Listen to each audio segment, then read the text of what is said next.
Hello everyone. First of all thank you so much इतना प्यार और इतना सपोर्ट बनाए रखने के लिए। आज के ठीक 20 दिन पहले मैंने अकेले एक जर्नी शुरू की थी और धीरे धीरे कल इसमें 500 लोगों का कारवां बन गया, या कहें हमारी 500 लोगों की एक फैमिली बन गई।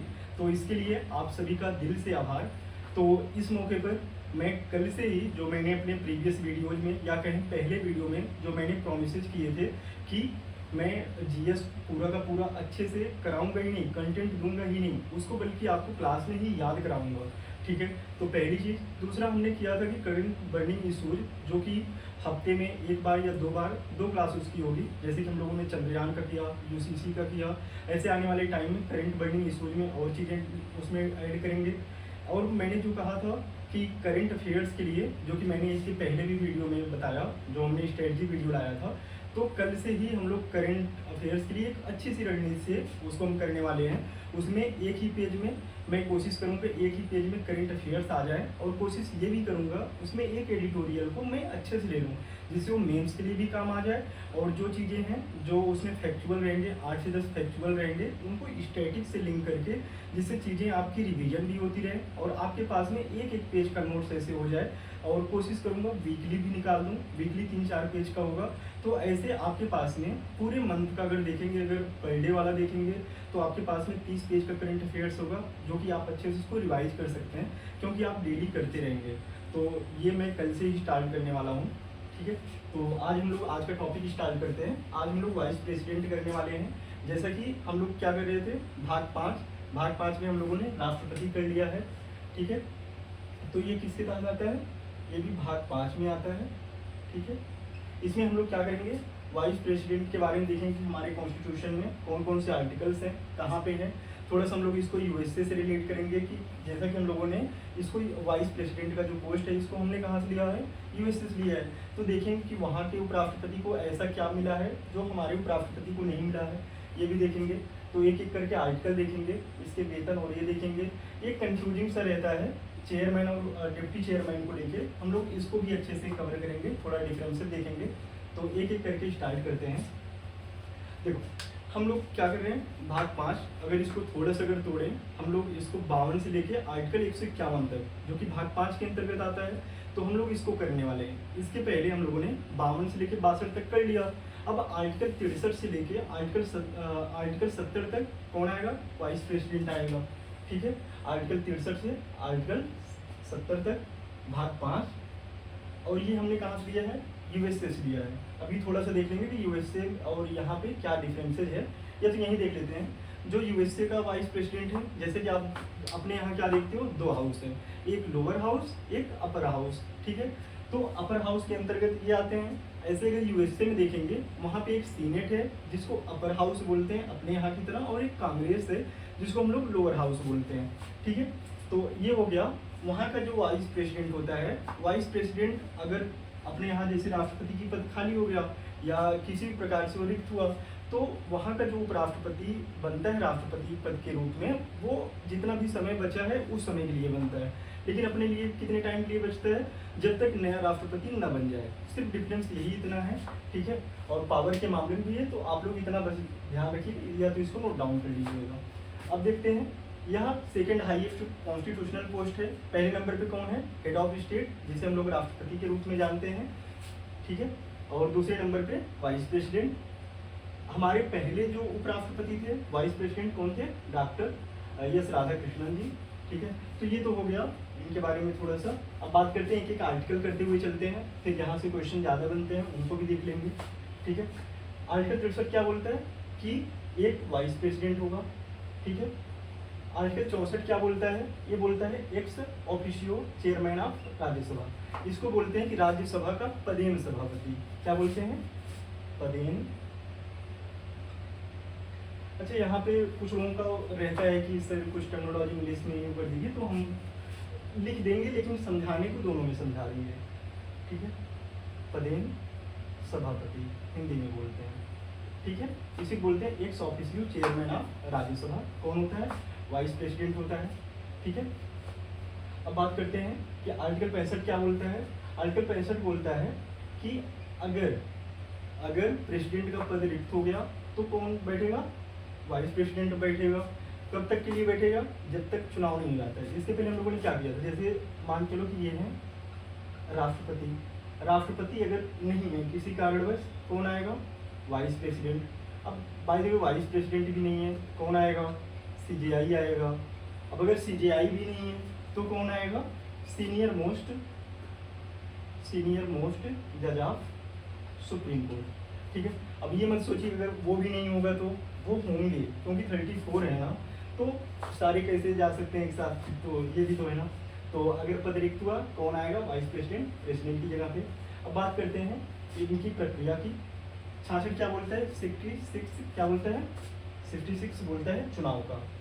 ठीक है, इनकी प्रक्रिया क्या है, सेम जैसे प्रेसिडेंट की है। हम लोगों ने क्या वहाँ पे किया था, आनुपातिक होगा, एकल संक्रमणीय मत के द्वारा होगा, गुप्त मतदान होगा। तो आनुपातिक, एकल संक्रमणीय मत, गुप्त मतदान, तो ये हम लोगों ने किया था।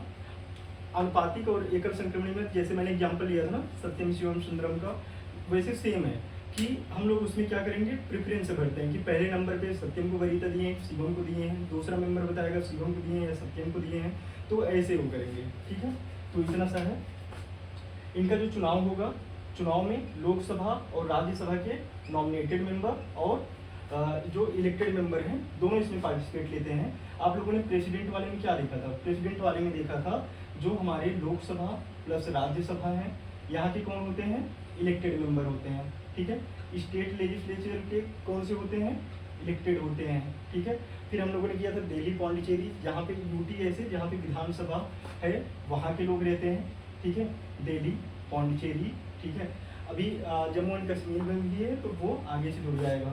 ठीक है, तो ये हो गए, लेकिन यहाँ पे नॉमिनेटेड और इलेक्टेड दोनों मेंबर हैं। ठीक है, और सबसे बड़ी बात है कि यहाँ पे स्टेट लेजिस्लेचर का मतलब कि स्टेट लेजिस्लेचर के इलेक्टेड मेंबर्स वोटिंग में पार्टिसिपेट नहीं करते हैं।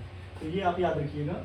इनका चुनाव कैसे होता है, अप्रत्यक्ष होता है। ठीक है, तो अच्छा इसको थोड़ा सा एक बार अगर समझ लेते हैं, अगर हम लोग थोड़ा इसको देख ही लेते हैं। देखो इसमें एक चीज़ ये है कि ये चीज़ किया क्यों गया, जैसे अगर स्टेट लेजिस्लेचर, हम राज्यसभा को क्या बोलते हैं, राज्य की सभा है।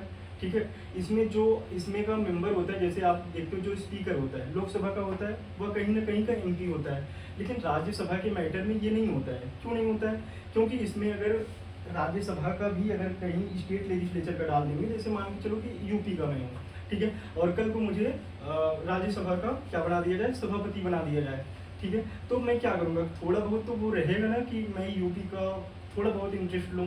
ठीक है, तो इसीलिए वह किसी भी स्टेट का मेंबर नहीं होता है, कहीं का एमपी नहीं होता है। तो ये दोनों बात आप लोग याद रखिएगा कि पद की गोपनीयता या कहें कि पद की जो एक गरिमा है उसको बनाए रखने के लिए कोई इसमें लूप हॉल्स ना हो आने वाले टाइम में। तो इसके लिए क्या किया गया कि ये किसी भी राज्य के एमपी नहीं होंगे, किसी भी राज्य के एमएलए नहीं होंगे, तो इसलिए क्या किया गया कि इनको जो है चुनाव से बाहर कर दिया गया। इतना बस समझिए। ठीक है, योग्यता क्या है इनका, अगर बात करें इसी में 66 में ही क्या बात होती है योग्यता की, यह भारत के नागरिक होने चाहिए, 35 साल इनकी एज होनी चाहिए। 35 साल और किसका पड़े थे, राष्ट्रपति का, और सेम 35 साल राज्यपाल का होता है। तो तीन लोग कौन कौन, राष्ट्रपति, राज्यपाल, उपराष्ट्रपति, तीनों का कितना साल होता है, 35 साल। ठीक है, हम लोगों ने राष्ट्रपति में क्या देखा था, लोकसभा के जो मेंबर, लोकसभा के मेंबर के नामांकन की जो शर्तें हैं वो फॉलो करें राष्ट्रपति, क्योंकि राष्ट्रपति किसका अंग है, संसद का अंग है। ठीक है, तो वहाँ पे हम लोगों ने देखा था। तो इनके लिए क्या है, राज्यसभा के जो एक मेंबर की जो योग्यता होनी चाहिए या कहें नामांकन की जो योग्यता होनी चाहिए वो इनके पास में होनी चाहिए। अब बात करते हैं कि इनके ये ऐसे किसी पोस्ट पे ना हो जिसको बोलते हैं office of profit. Office of profit में जो हमारे राष्ट्रपति या फिर कहें उपराष्ट्रपति, केंद्र या राज्य के जो मंत्री हैं, ये सब जो है मंत्री वगैरह के पद इसमें नहीं आते हैं ऑफिस ऑफ प्रॉफिट में। तो इतना याद रखिएगा, बाकी ये मोस्ट इंपॉर्टेंट है, कई बार ये एग्जाम में पूछ चुका है, तो इसको आप लोग ध्यान दीजिएगा। अब बात करते हैं आर्टिकल 67 क्या बोलता है। आर्टिकल 67 इनके हटाए जाने की बात करता है, लेकिन ये हटते कैसे हैं, इम्पीचमेंट के थ्रू नहीं हटते हैं। इम्पीचमेंट के थ्रू कौन हटता है, हमारे राष्ट्रपति हटते हैं। इनके लिए हटाए जाने के लिए जो राज्यसभा है, एक्चुअली इनका जो हटाए जाने का प्रोसेस शुरू भी होगा वो कहाँ से होगा, राज्यसभा से होगा।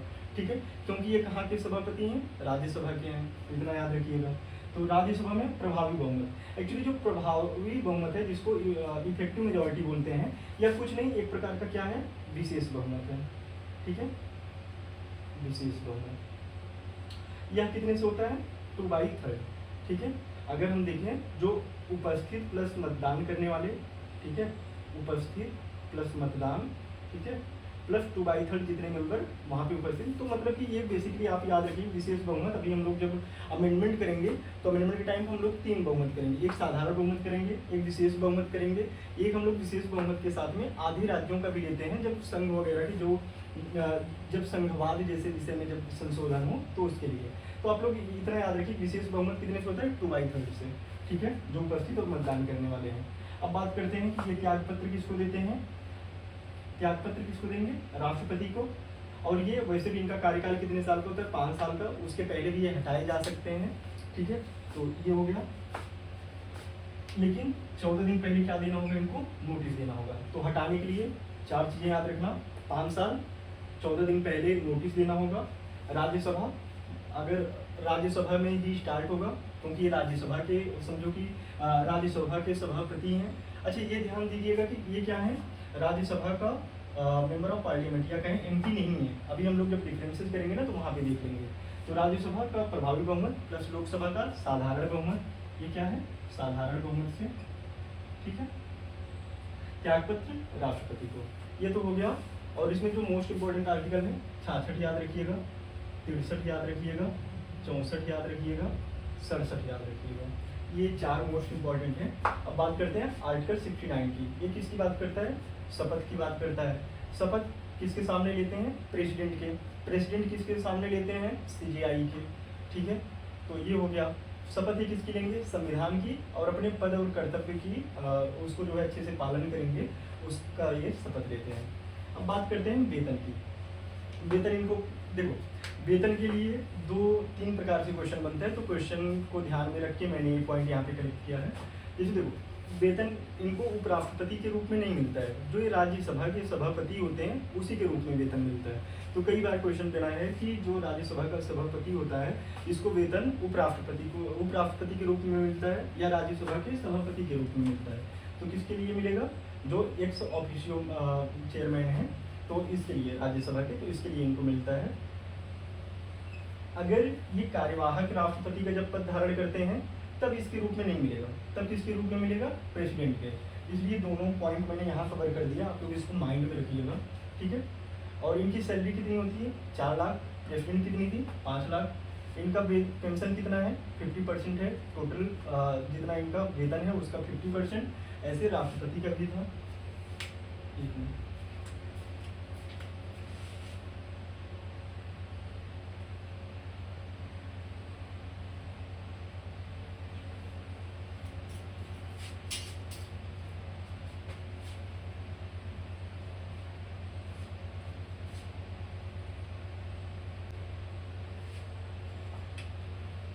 तो वेतन की बात हो गई। वेतन किसके रूप में मिलेगा, राज्यसभा के सभापति के रूप में। लेकिन जब कार्यवाहक राष्ट्रपति के रूप में काम कर रहे हैं तब प्रेसिडेंट के रूप में मिलेगा। इतना प्रेसिडेंट का वेतन है। वेतन 4 लाख, 50% पेंशन का। इसमें जैसे हम लोगों ने किया था कि राष्ट्रपति में 50 प्रस्तावक और 50 अनुमोदक होते हैं, यानी कि राष्ट्रपति का जब नाम सुझाने के लिए 50 लोग पहले उसके सिग्नेचर करेंगे, फिर जब वो 50 लोग कर देंगे तो जिनका नाम आ जाएगा उनमें 50 लोग अनुमोदक के रूप में कर देंगे।